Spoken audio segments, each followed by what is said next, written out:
Today's episode is super special to me because we're bringing on my functional medicine doctor, Lisa Vasile. After 10 years of finding no answers with traditional doctors, I made an appointment with Lisa last summer as a last-ditch effort, and less than 8 weeks later, she had found the root of the health issues I'd been experiencing, a gluten allergy. We've been working together ever since on healing the imbalances the undiagnosed allergy caused, and her approach to healing has just been honestly so refreshing. Whenever I talk about it on social media, I get so many questions, so I figured it was time to bring her on and dive into all things functional medicine, gut health, stress management, and achieving optimal health. This episode was just so jam-packed with value, so let's just get right into it. Welcome to the Life You Love podcast. We're your hosts, Grace Lemire and Erin Convertini. This podcast is for the dreamers and the doers, for the women who want to create a life they genuinely love waking up to. We believe that life's short, so let's build one we love. Welcome to Life You Love podcast, Lisa. We're so excited to have you here today. We gave a little bit of an intro into who you are in the intro to this episode, but we would love for you to introduce yourself. Well, I'm excited to be here. Thank you so much for the invite, and more so for bringing functional medicine to the masses, because more people need to know about this other addition to, not separation from or difference from, but addition to traditional medicine.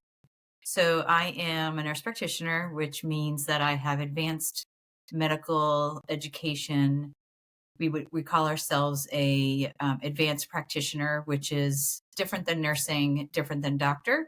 A lot of the same training, not quite as long, and a little bit of a different focus than physicians. At least in the nurse practitioner nursing world, it tends to be a little bit more patient focused.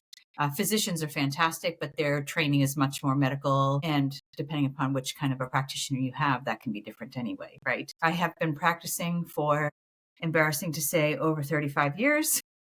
Not embarrassing. In traditional medicine, about half of that. So I've been in functional medicine about 15, 20 years. And the impetus for me to say, I'm going to move from this amazing role into a different role while not leaving medicine was to just add more tools to my toolbox. So we can get into what that looks like in a little bit. I've worked in labor and delivery. I've worked in OBGYN. I've worked in primary care and functional medicine as sort of my gamut, and fertility. Can you explain a little bit about what functional medicine is versus traditional medicine? I think people are all familiar with having a primary care physician and, going to the doctor, going to these different specialists and things like that. What makes functional medicine different? So functional medicine is using all of those tools, not dismissing any of them, and adding more tools to the toolbox for a little bit more comprehensive understanding of not just what is happening and what the symptom is, but what might be driving that symptom. So you mentioned the specialist, or we call them the ologists, right? So your dermatologist, gastroenterologist, gynecologist, cardiologist. And so they're specialized in this amazing world of nitty gritty on that system. Whereas a primary care kind of looks at all of the systems and does the basic workup, does some preliminary testing to make sure people are staying healthy. And if a system gets a little out of balance, they can typically manage it. And when it gets really out of balance, they have to then refer off to an ologist, so to speak.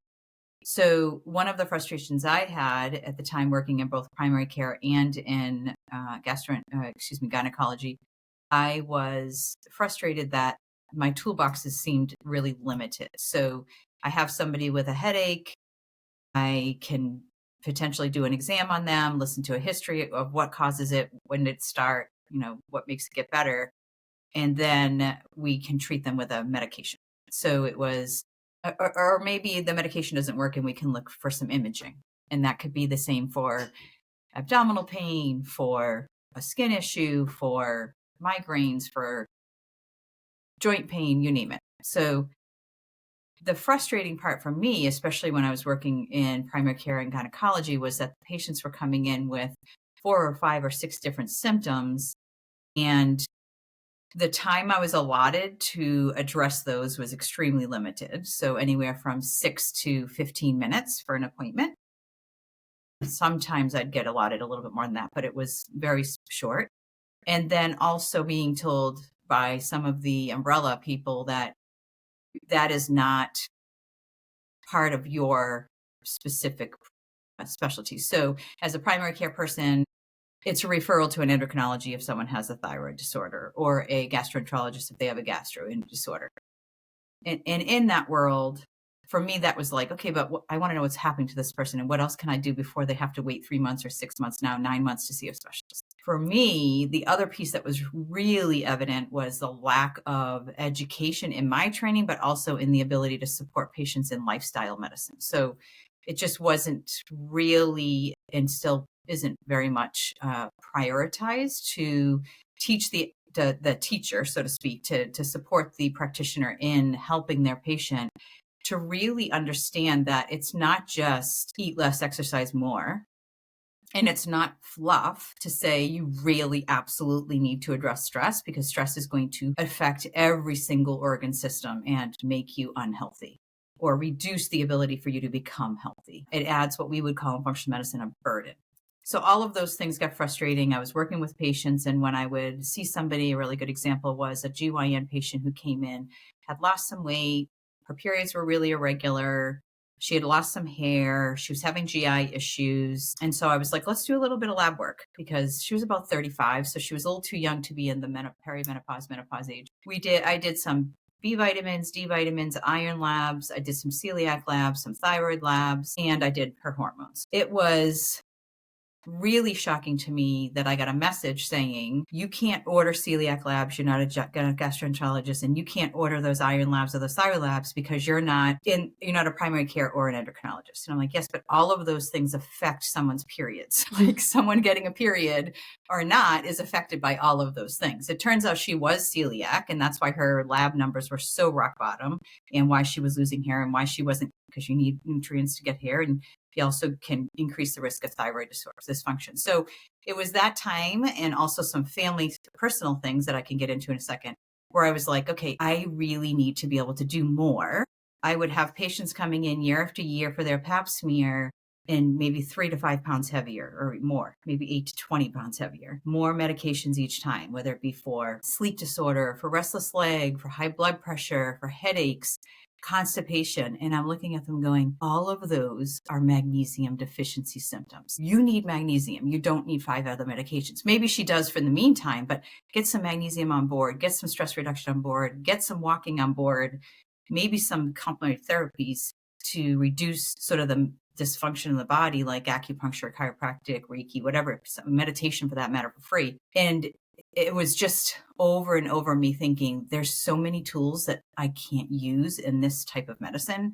And so being able to use that outside of that, and to be able to add to that, and more testing and more time with my patients, was what drove me to say, I'm going to open my own functional medicine practice. That is so amazing. And I don't know much about functional medicine, so I was super excited for this episode today. And I've never seen a functional medicine doctor or anything like that. But just hearing you kind of explain the difference between more of a generalist doctor, so a primary care doctor, and then versus a specialist, you're neither of those. And I don't even want to say you're somewhere in the middle, because obviously you have to know a lot about all of the different parts of the body. But I would assume that everything is like so interconnected, and that's why it's so important. When I hear you talk about the labs, can you talk about the differences in maybe like the lab work that you would do on your patients now versus like I went to my primary care doctor last year and he took labs of me. I have no idea what they mean. He said everything was normal. I don't know what tests he run or what he was looking for, but he said everything was normal. So can you kind of talk about the differences there? Well, there's 2 big differences there. So again, first of all, primary care doctors are told specifically, inadvertently, what they can and can't order. And some of that comes from the umbrella that they may be run by. So say a UMass in this area would be a UMass, or a Fowling, or what are they called now? It starts with an A. They did just change, I think, their name. Yeah, I forget the name of it now. Tri-County, any of those people that are in the world of umbrellas, Kaiser Permanente out in Western country. So those people are saying these are the panels you can run, because it does reflect whether or not primary care is spending money, saving money, that kind of thing. The other thing that restricts a lot of lab orders is that, specifically, say a thyroid, they would only order, say, a TSH, whereas we might order a TSH, a free T3, free T4, look at antibodies, is because the insurance companies are dictating what they can and can't order. And so for them, they're going to look at Erin and Grace and say, I'm going to order a TSH. If it's abnormal, we can order the other things. So in our world, we would look at the whole picture, because a TSH, and I don't want to get too nitty gritty, but a TSH is really a message from the pituitary gland, not the thyroid, that tells the thyroid what to do. So anything that says SH in the end is a stimulating hormone, meaning that hormone is telling an organ to do something. So like a follicle stimulating hormone is telling the follicle to do something. So that pituitary hormone is telling the thyroid to release T3 and T4. The unfortunate theory, I don't want to use the word assumption, is that if somebody's TSH is normal, then clearly their thyroid's functioning normal. But we will do some testing at times, and there'll be what we call a subclinical hypothyroid, where their T3 and T4 is still really low, even though their TSH is normal. Or their antibodies are really high, even though those other labs are still normal, indicating to us that there's a lot of systemic inflammation if there's autoimmune activity at play. Speaking to that further, there's also a difference, not so much in what we might order. So say for you probably had what they call a CBC, which is a complete blood count, a BMP, which is a basic metabolic panel. We typically order a CMP, which is a comprehensive metabolic panel. There's a few more markers in there that we feel are a little bit more helpful. They might order a TSH, they might not, typically only if someone's complaining about a symptom that's related to thyroid, such as hair loss, inability to lose weight or weight gain, constipation, fatigue, brain fog, skin and hair, nails,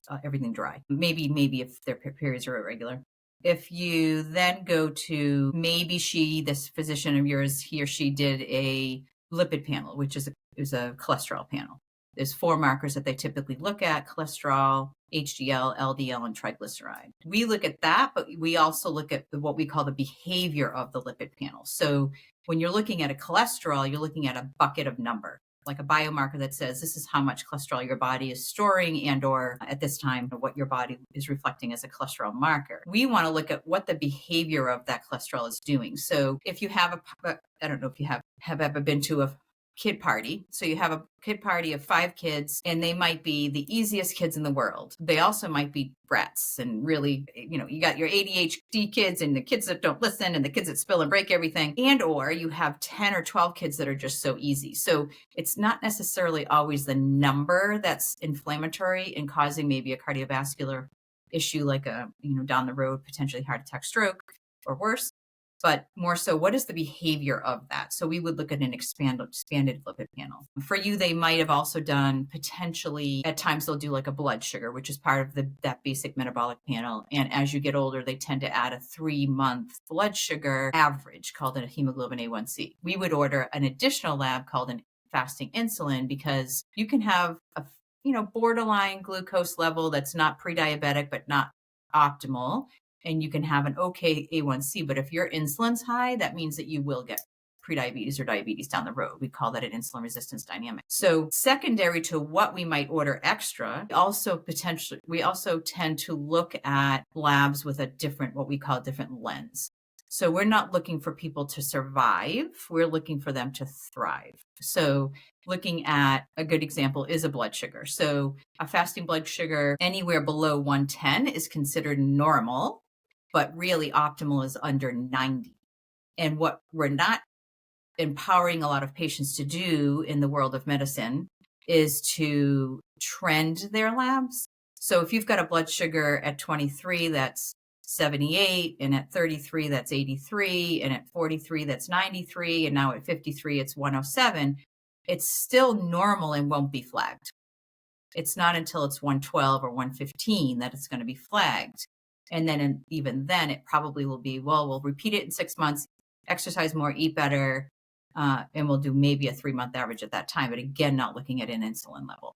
Does that make sense? I think the thing that because I spent like 10 years going through all these different specialists and primary care and all these different doctors, and then finally was like, all right, this is enough. Like I still feel like crap and like I can't get to the root of it. And going to see you, that was one thing that I feel like impressed me so much about the process was it wasn't just like, okay, let's send you to go get blood work for this one thing, then like come back and have another appointment. We'll talk about that one thing. Oh, well, guess what? That one thing didn't give us any insight. Now go do like a second thing, because that I feel like is what happened so much in the past for me. And I ended up in this cycle of just like 5 years would pass and I'm with the same doctor and Yeah. we're doing the same. I'm like, what the heck? And And I think, unfortunately, it is a bigger wait, right? So you're looking at usually yeah, 3 to 6 months that they have you follow up, which is a kind of a bummer. Right. And to your right. point with you, depending upon what someone's coming in with, if somebody, I typically start with lab work just because I think we try to be very cognizant of finances for our patients. First, the biggest thing with medicine is first do no harm. And that's not just about don't give a medication or do surgery that's going to hurt somebody, but also keep medicine as affordable as possible so people can get access to it. So we would start with lab work, and hopefully that lab work is covered by insurance. Many deductibles are getting out of control. Like ours in my family is like 4,000 per person per year. So we would pay out of pocket, unfortunately, for labs. And so the other pieces that we have our hands on a little bit more comprehensive functional medicine type testing. So a typical stool test for someone who might be having diarrhea would be maybe to look at C. diff, like at a regular lab, C. diff, lactoferrin, calprotectin potentially. Those are inflammatory type stool tests, maybe a parasite type stool testing. But they don't typically look at what does the microbiome look like? What is there candida at play or a fungal overgrowth in the gut? Are there outside of the major parasites, are there other ones that are what we would call commensal, but still adding a lot of inflammation to the gut? So we're going to do something like that for somebody who might have autoimmunity because the gut really drives the immune system. We might do that for someone who has severe joint pain because the gut drives inflammation. We might definitely do that for someone who has gut dysfunction. Hormone testing might be extended beyond the typical estrogen and thyroid. Looking at somebody with really vague brain fog, we might be able to do something called an organic acid testing. So there are other tests that we can add. So again, it goes back to that toolbox that we have. I know Go ahead. I was gonna say, I know you mentioned a little bit about the cost of labs when insurance doesn't cover them. And I know that's a big thing that a lot of people have asked me when I've talked about functional medicine, because I've been transparent about like, here's how much it has cost me and here's like why I think it's 1000% worth the money. Can you talk a little bit about why it isn't usually covered by insurance in a lot of cases? Because I know, like, for example, like my insurance doesn't cover it. Is there a reason why insurance doesn't? So insurance, as I said, it goes back to that whole, this is what you can and can't order, right? So if we used insurance, number one, we'd have to stay in that less than 15-minute, maybe 20-minute tops per person for our visits. And our visits are anywhere from initial visit at an hour and a half to 2 hours. And then every follow-up is usually half hour to an hour, sometimes shorter, but usually it's longer. Because we're going through, unlike Aaron, we're going to go through every lab and tell them what do they all mean, not just your labs are normal. So one of the reasons that we don't take insurance is because I worked in a practice that did, and it was back and forth about you can't do this, you can't do that, you can't do this, you can't do that. And they ended up going bankrupt. So I didn't want that to happen. Our pricing is dramatically lower than most of the other functional medicine practices in the area because we wanted to make sure that we could be as affordable as possible, but also sustain the building and our paychecks to a nominal amount. The other piece about the labs is really more dictated on which testing we're doing. So if it goes to a traditional lab like a LabCorp or a Quest, insurance typically works with the lab itself and has nothing to do with who orders it. Insurances do require it be ordered from their network. So again, if you're in like the UMass network, it has to be done at a UMass lab if you have that insurance potentially. Another example would be the deductible piece I mentioned. So for me, even though it's paid for, my husband went to the PCP and that primary practitioner ordered similar to the labs I just rattled off. And it cost us like $750 out of pocket because we have to meet that $4,000 before we get the 80% and whatever. So I will put the same exact lab orders into our discount lab and they were $111. So the other piece is that these lab companies are up pricing to the insurance companies, which is causing insurance companies to then say, we won't and will not pay for whatever, or bring up the deductibles so high that for some people it's cheaper to come to us for the first, second, third appointment, plus some of the functional medicine testing, plus some of the supplements or whatever else, chiropractic that they might want to do out of pocket, It's still not hitting their deductible. Wow, that's so interesting. Do you have clients that come to you almost in place of their PCP, like their annual checkup appointment? Like, hey, nothing's like inherently wrong, but I'd rather come to you for my lab work than go see my PCP. We do have that. We do require a primary care only because we don't do acute medicine. So that's another difference between functional medicine and acute care, right? So I will say traditional medicine does a great job. There's nothing inherently wrong. It's just that it's limited, and there is slower acceptance, and again, lack of prioritization to the really focusing on lifestyle medicine as the food is medicine, period. And food and exercise and stress reduction and sleep, if you don't prioritize that, then it doesn't matter how many drugs you take. You're not going to slow trajectory of disease, maybe minimally. So when we're looking at the functional medicine piece as another tool, we also have the need to have acute care. So someone has a cellulitis or Lyme disease, or something that get bit by a tick, or broken ankle. Like that's not a functional medicine thing. That just isn't where we go, right? So you need a primary care to have that referral base, and or we're not open 24/7. So you need to have something that you can get to an urgent care and those kind of things. Okay. You kind of like started to talk about this a little bit. So it's perfect going into this. So I get a lot of questions about a few specific things whenever I talk about functional medicine. And when I asked on my Instagram story for questions, I was like, we're bringing on my functional medicine doctor. Like, what questions do you want to cover? What things do you want to know? The main themes that I kind of got questions about were gut health, hormones, and nervous system regulation. So start from the top. Like, why do you think so many people deal with gut health issues? Because I feel like that is such a big thing that's all over social media. I know that's what I went to you for, because I was having all sorts of gut health issues. Like, why do you think so many people today like struggle with gut health issues? The number one reason is the food that we eat, and if you can call it food. For the most part, unfortunately, we call it the SAD diet, or the standard American diet, is loaded with processed carbohydrates that are high enriched, they're gluten ridden. So in the United States, the wheat and gluten grains have changed dramatically in the last 40 to 50 years, the way that they're grown. The GMO, or genetically modified organism, is a seed that they have actually adapted. And there's a pretty great video out there. I can certainly find it and send it to you if you have show notes that you can. So that actually shows how they make a GMO seed. So if you have a wheat plant that you want to grow in really bad weather, cold weather, be resistant to Roundup, which is the weed spray that they put on, pesticide they put on.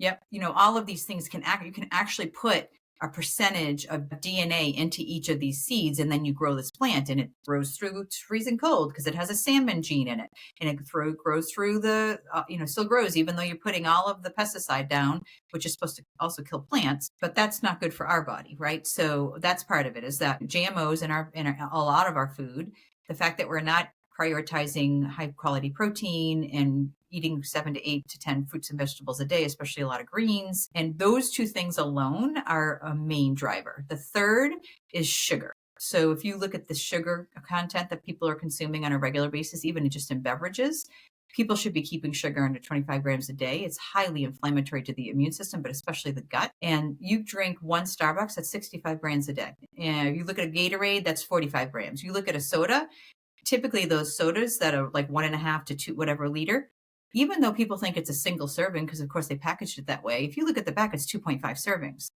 35 grams, 2.5 servings, you're drinking 70 to 80 grams of sugar if you drink that bottle of soda. But then I'm going to switch it over to diet, and then I won't be drinking the soda. That's even more destructive to the gut. So that's number one, is the food and the sugar. Again, processed foods, highly dyed foods, high fructose corn syrup, sugar.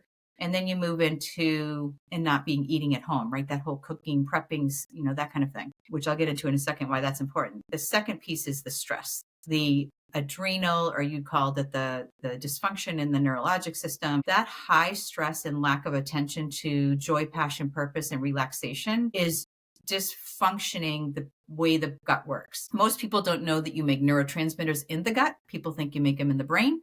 80% of them are made in the gut by eating proteins, breaking them down well, and then the gut making a neurotransmitter like serotonin, which people knows dopamine, or GABA, or any of these other neurotransmitters, right? Tryptophan that people know from Thanksgiving. So if you don't have the building blocks for that, high quality protein, good digestion, because any bad digestion is going to reduce that, but also any of the nutrients you need to make neurotransmitters. Then gut dysfunction actually gets worse because not only do you make it there, but you need those neurotransmitters to be an optimal level to support optimal gut function. Okay, I know the nervous system regulation thing is something that you and I have talked about a lot because I feel like I can be a ball of stress. And it's something that I will say has definitely helped. You'd be really proud of me. I'm practicing EFT tapping before I go to bed. And I do think that it has helped with like reducing stress levels. And I feel like I do feel better, like overall health and gut wise, when I am doing things like that. Can you talk a little bit about like some practical things people can do to help lower their stress levels? Because again, that was something else that we got asked about, like nervous system regulation. I feel like my nervous system is all out of whack. Like, what do I do to kind of get it back on track? And I think, and you and I talked about this too, about all the like cortisol phase stuff being all over social media. And there's all these different things out there that's like, you know, you don't have a round face, you just have high cortisol levels, or like you don't like have this thing, you just have high cortisol. Take this one supplement and it'll magically fix everything. Like, what are your thoughts on all of that, and what are some things people can do to kind of practically reduce their stress levels? First and foremost, I like that you brought that thing up about the round face. I absolutely adore the fact that there is empowerment in social media.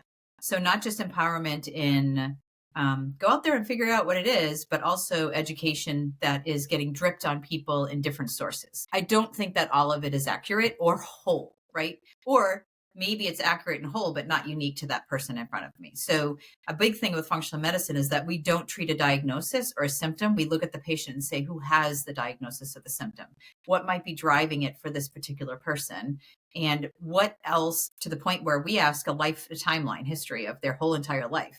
So they might have been abused or abandoned or moved a lot or saw a death or had a traumatic event in a hospital as a child, whatever it might be, that all of those things are adding up to who they are today. And we call it, there's actually a great book out there called The Body Keeps Score, which is amazing for looking at why somebody might have trouble with chronic health if they had any kind of traumas throughout their life. So stress itself, and then, but speaking to that whole, before I jump on, speaking to that whole empowerment and education and sharing, it does get difficult for the person who's listening to it to feed through it and to know which is really for them, right? So I would say one supplement never fixes everything for anyone except for maybe magnesium and maybe vitamin D. But anyway, so the idea that stress is so high, I think that there's a multitude of reasons if we go there first and then ways to go down.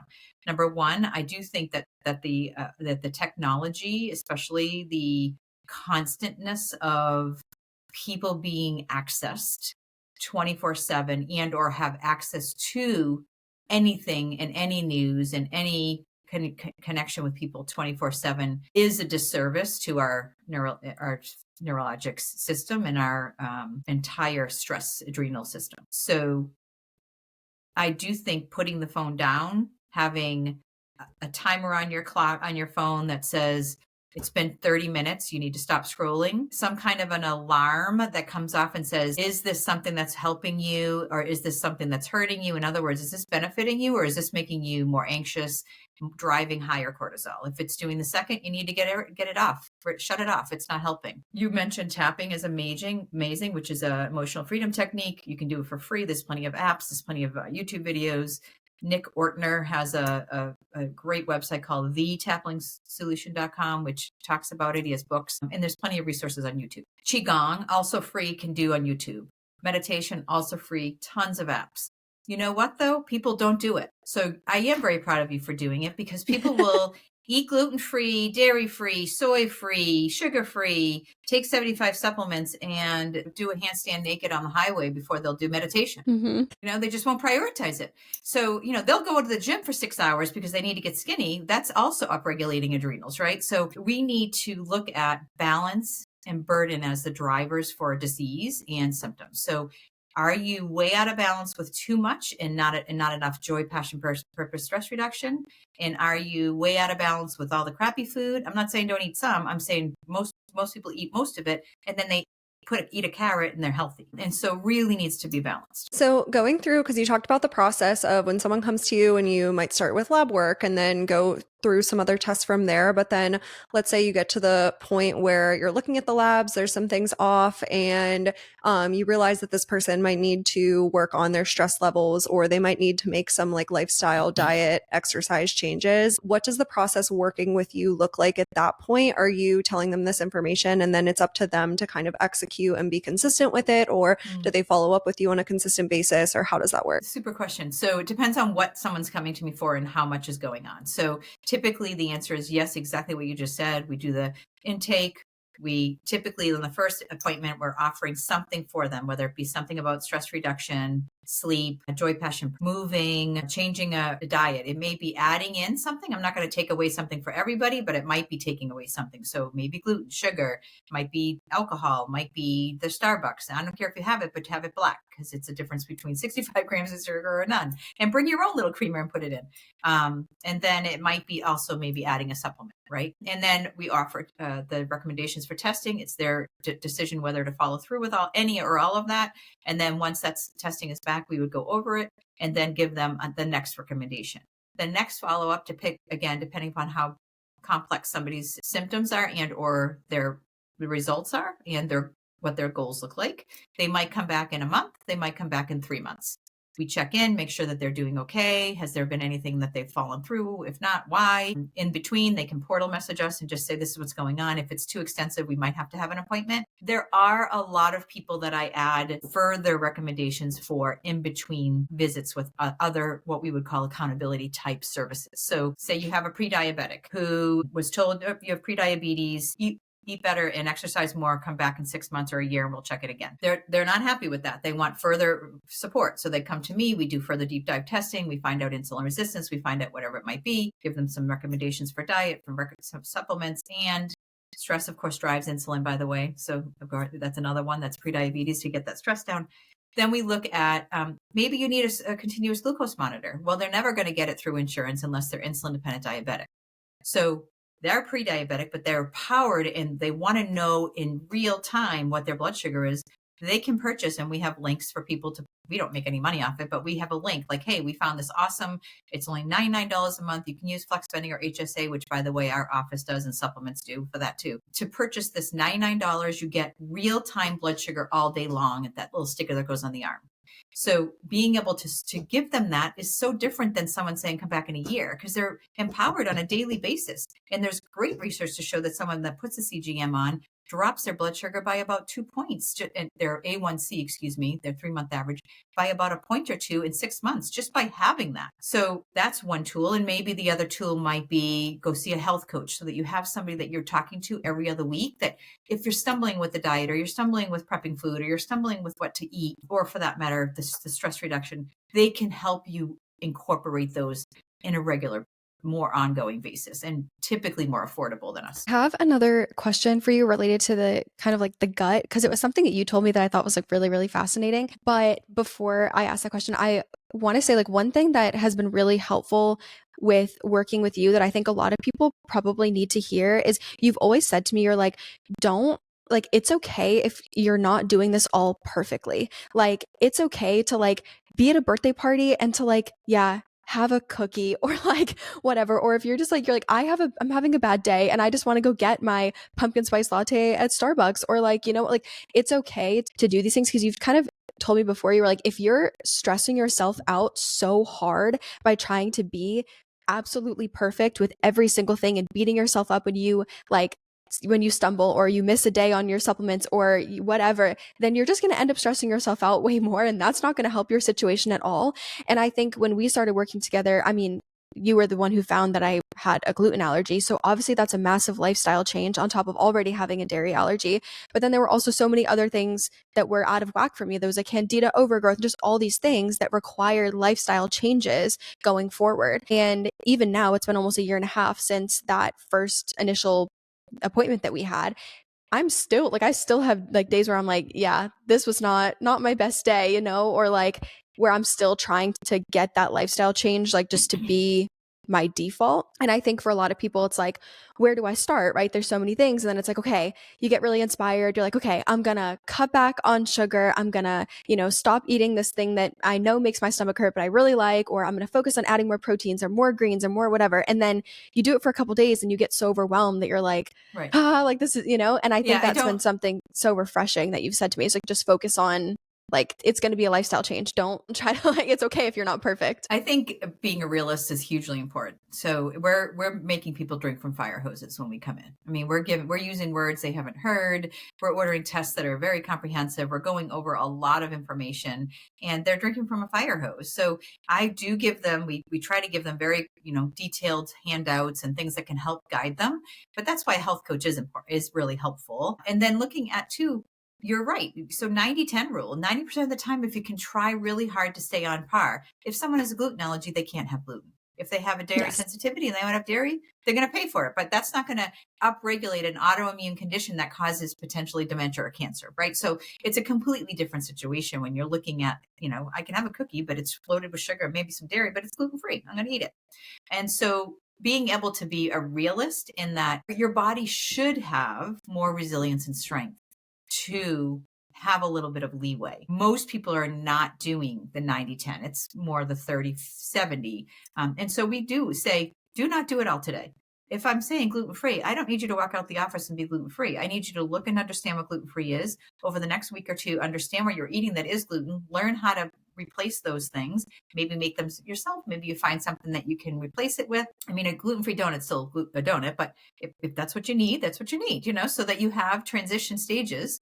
And so being able to make sure that you're incorporating it a little bit at a time. So I'll say, start the supplement, wait 2 or 3 weeks, and add this other one in. And then if you want to change that diet, if you want to add in meditation, acupuncture, whatever it might be. I've heard the advice of like focusing on it, like either like 1 week at a time or 2 weeks at a time or 1 month at a time. So like you pick a goal for like, okay, this month I'm going to focus on eating like more high quality protein. And that becomes your goal for the month. And you're like, there I go, and this is not for like, obviously when we found out that I had a gluten allergy, I had to cut the gluten out. Like I was causing a lot of issues here. So that would need to be addressed immediately. But, or like, okay, I'm going to focus on trying to eat more vegetables, more fruits and vegetables, or I'm going to focus on just like moving my body a little bit more. I'm going to like commit to doing EFT tapping before I go to bed every night for the next 30 days. And like that becomes your one thing. And I think what I found, because I started to, when we first met, there were so many different recommendations and things that were really helpful. And I found that it kind of incorporating, obviously cutting out gluten immediately, because again, allergy, but like the other stuff, kind of allowing myself to the time to process was really helpful. And then it made it more sustainable for me because I didn't feel like, oh my gosh, like I'm never going to eat a cookie again, or like I'm never going to whatever. Like I just ate a cookie the other day, right? Because I was like, I just want to bake. I was having a bad day. I was like, I want to bake. I'm going to bake. Like it's not a big deal.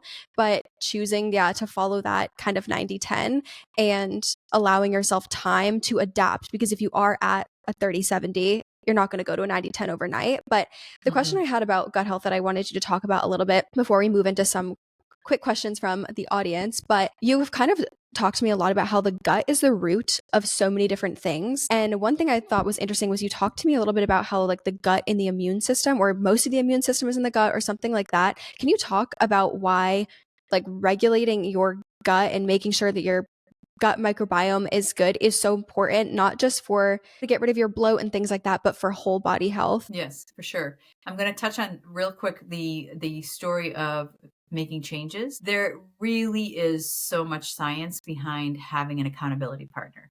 So if you don't have the money or the time to see a health coach, find a friend who is invested in changing their health as well, or not to maybe change it, but to optimize their health. Find somebody that even maybe it's a brother or sister or cousin or someone that you don't even know that well. That I had at one time, my sister-in-law and I, we had an app where we raced each other up a Mount Monadnock or something, but it was all on an app, how many steps we did, right? So it really is helpful to have somebody that you can report back to, like, hey, did you tap today? Or did you meditate? Or did you get out and walk today? Did you get fresh air today? What did you laugh about today? What is your passion this week? What are you focusing on? So that there is more than I'm sick and I need to get better. Because being in that mindset of I'm sick, I need to get better is such a trap of mental Fness, excuse my language, but just really, really screws with that mind, but also really, it can be defeating. It can be frustrating, that 2 steps back, kind of thing. Moving on to your answer of the gut. So the gut microbiome, everyone thinks about the gut as I eat, it goes through my belly, and I poop. And in between, I might have bloating, I might not. Some people get tooting, some people get burping, some people get heartburn. Outside of that, maybe some abdominal pain, but most people don't think about it. They just eat and they poop, and that's what their gut is there for. The gut, on the other hand, is a completely different thing. So even though the intestine is part within us, when you put something in your mouth, the initial stage of digestion is to chew, actually to smell, because the olfactory, that's why prepping food at home is really helpful, because the olfactory, if you can smell the food cooking, turns on digestive enzymes in the mouth. And then the mouth tells the gut, the stomach, to turn on digestive enzymes from the pancreas and stomach acid from the stomach, which is from a pump inhibitor a pump in your belly, in your stomach. And then when you do chew, it turns on more of those. And then when you swallow, they're all there ready, like army ready to fight and break down the food. And so when it gets in there, it should actually turn into a NutriBullet type activity, where you put food in a NutriBullet or a Vitamix. It goes from a bunch of chunky into liquid. Now, all of us have had that smoothie where you're drinking and you choke on a carrot or a big berry. And so we don't want that happening in our intestines, because once that gets into your small intestine, especially in the large intestine, the gut becomes completely upregulated, because we should have liquid in there, not chunky soup or chunky smoothie. And so if we have upstream digestive dysfunction, we're not chewing, we're not prepping, we're not smelling, we're shoving food in our mouth while we're watching TV or driving, or it comes through the car window, and then we're guzzling a bunch of liquid, which completely eradicates your stomach acid, then we're not digesting like we should upstream. That immediately puts the gut microbiome on defense. So you're losing some nutrients, you're losing the ability to get the high quality proteins, etc. But then your stomach, your small intestine is upregulated in an inflammatory response to food. So that actually becomes what we call potentially a food sensitivity or food resistance, right? Where the body has symptoms when they eat specific foods. The 3 that we already mentioned, dairy, gluten, and sugar, are the highest. And then there's others, many others. So that's the first symptom. And so when you get it into the small intestine, the microbiome that's in there, even though it's within us, is still separate from us. Similar to if you drive in our area, from any area into Boston to go through the tunnel to get to the airport, we certainly don't want the water from the airport to get in, right? So it's a tunnel. We're in Massachusetts, but that tunnel is in and of itself completely separate from the rest of the state. And we don't want anything from outside that state in that tunnel, nor do we want the tunnel stuff outside into the water. So that's the way that the small intestine works. The gut barrier, similar to, say, a thick sponge that serves around the gut to protect our immune system, which lives right along the entire mile of small intestine, or whatever thousands of feet it is. So anything that's upregulating inflammation, like undigested food, very high stress, sometimes medications, high blood sugar or insulin, that's probably the highest ones, will break down the integrity of that sponge, which is the wall of the tunnel, and then leak some of that through and upregulate, or piss off, excuse me the expression, the immune system, so that it then increases the risk of that immune dysregulation. So it can increase things like skin rashes, headaches, joint pain, brain fog, severe fatigue, and then we get down the whole rabbit hole of not being able to lose weight and other things that go with that. Interesting. I think it's interesting because I know there's so much on like the gut brain connection and how that all works, and just like why that's so important. And I had no idea when we started working together that like my immune system was like had anything to do with my gut. I don't know why. I just was like in my head, I didn't think about that.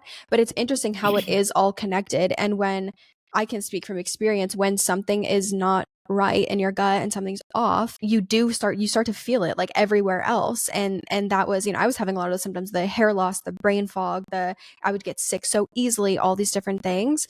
And it is interesting. And that's why I think a lot of people are so concerned about healing their gut and making sure that their gut, Right. that everything with their gut is right, because they know that it impacts other stuff. The microbiome also actually controls neurotransmitters. So it makes neurotransmitters, and it controls hormone regulation.